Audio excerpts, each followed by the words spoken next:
পারছো আমার হাতে এই একটা বই। এই বইতে লেখা আছে এই যে ব্যক্তিগত রিপোর্ট বই। আপনারা সারা দিন সকাল থেকে সন্ধ্যা পর্যন্ত কি কাজ করলেন সেটাই কিন্তু এই বইয়ে আপনারা রিপোর্ট করতে পারেন বা লিখতে পারেন। এই দেখেন এখানে কি লিখছে, হে ঈমানদারগণ, আল্লাহ তাআলাকে ভয় করো এবং প্রত্যেক ব্যক্তি যেন খেয়াল রাখে আগামী দিনের জন্য কি ব্যবস্থা করে রেখেছো, আর তোমরা ভয় করো আল্লাহ তাআলাকে। আল্লাহ নিশ্চয় তোমাদের সেই সব আমল সম্পর্কে অবহিত যা তোমরা করতে থাকো। তোমরা সেই লোকদের মতো হয়ে যেও না যারা আল্লাহকে ভুলে গিয়েছে, ফলে আল্লাহ তাদেরকে আত্মভোলা বানিয়ে দিয়েছেন। এসব লোকেরাই ফাসেক। আমরা সারা দিন যে কাজই করি না কেন আমরা এই খাতায় আমরা লিখতে পারি। নামাজ পড়ি বা দান করি বা কাকো সহযোগিতা করি, যে কোনো ভালো কাজ করার পরে এই খাতায় আপনি লিখতে পারেন, মন্দ কাজও লিখতে পারেন। আসসালামু আলাইকুম, আমি রাজিয়া প্রতিদিনের মতো আবারও ছোট্ট একটা ভিডিও নিয়ে হাজির হয়ে গেলাম। আমার আপু ভাইয়ারা কেমন আছো? এই তো দেখতেই পারছো আমি এই যে সকালবেলা ঘুম থেকে উঠে ফজরের নামাজ পড়ে একটু কোরআন শরীফ পড়ে নিয়েছি, তারপরে একটু হাদিসের বই পড়ছি। যেহেতু আমরা সারা জীবন দুনিয়ায় বেঁচে থাকবো না, দুনিয়ার কাজের পাশাপাশি আখিরাতের কাজও আমাদের করতে হবে।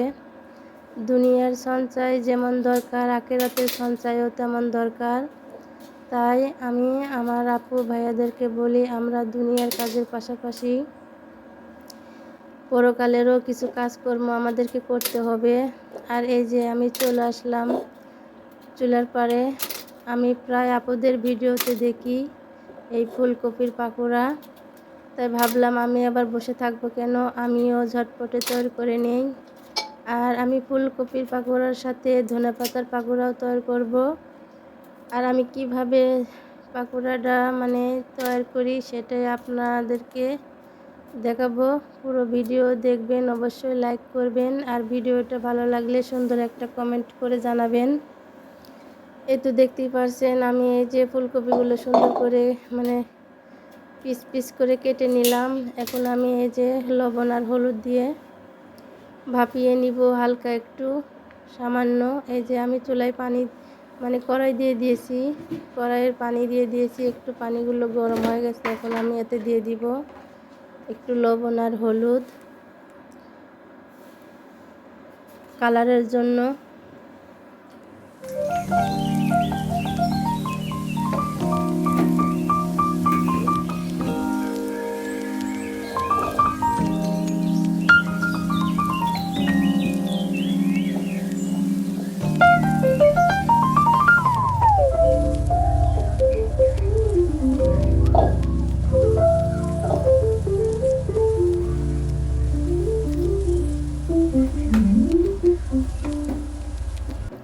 হালকা একটু ভাপ দিয়ে নিব, যেহেতু কাঁচা গন্ধটা যেন না থাকে।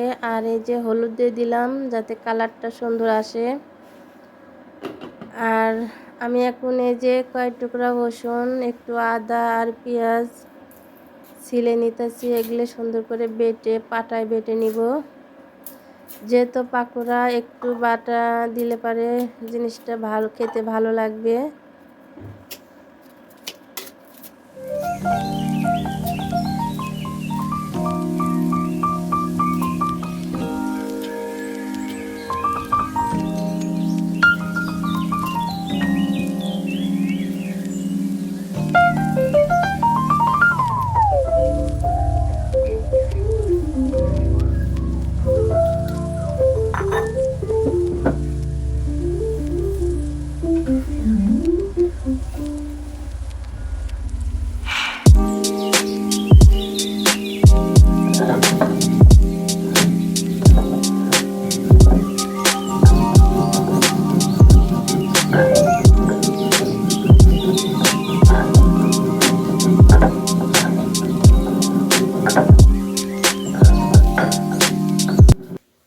মশলাটা আমার বাটা শেষ। এখন আমি এই মশলার মধ্যে দিয়ে দিব হলুদ, লবণ, মরিচ।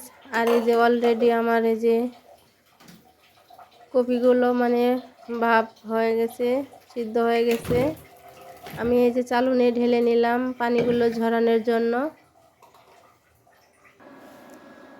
কড়াইটা আবার চুলায় দিয়ে দিলাম। এখন কড়াইয়ে দিয়ে দিব তেল। চুলাটা অন করে দিলাম। একটু তেলটা বেশি করে দিলাম, ডুবো তেলে ভাজতে হবে। আর এই যে বাটা গোশের মধ্যে আমি দিয়ে দিলাম লবণ, হলুদ, মরিচ আর কি গরম মশলার গুঁড়ো। এখন এই মশলাগুলো আমি সুন্দর করে মিক্স করে নিব।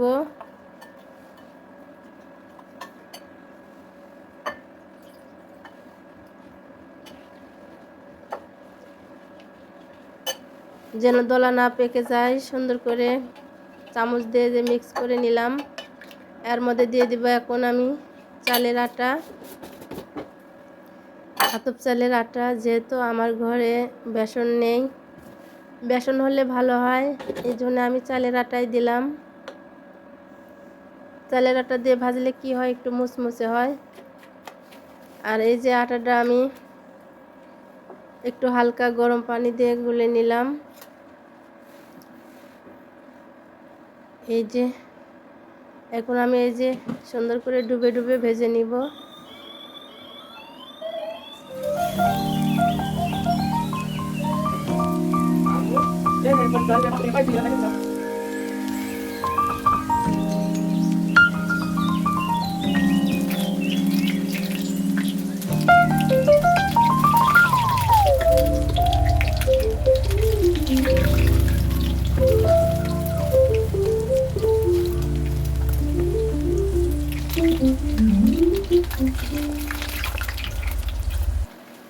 আর যে ব্রাউন কালার করে ভাজতে হবে। ভাজাটা কিন্তু কালারটা কিন্তু অনেক সুন্দর হয়েছে। আমি এভাবে সবগুলো ভেজে নিব।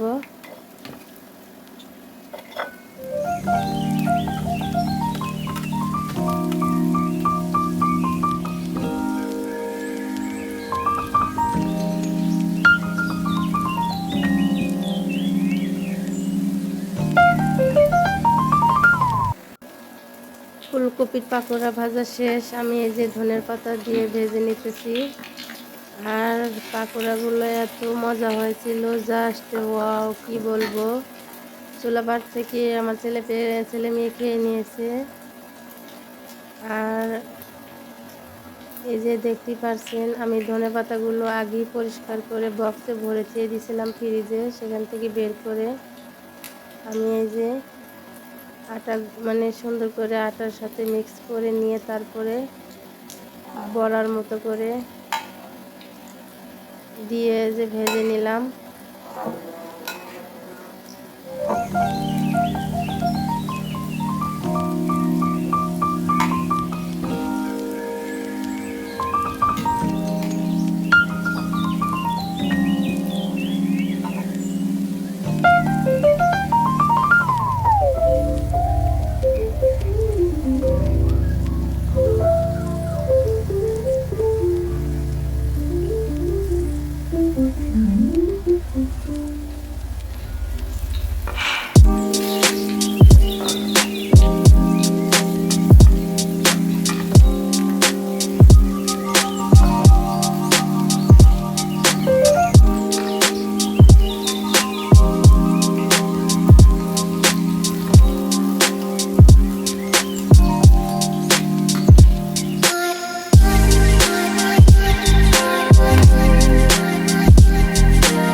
আর পাকোড়া খেতে অনেক মজা হয়েছিল। কালারটা অনেক সুন্দর, একদম মচমচে। যাই হোক, ভিডিওটা এখানে শেষ করে দিব। ভালো থাকবেন, সুস্থ থাকবেন। আল্লাহ হাফেজ।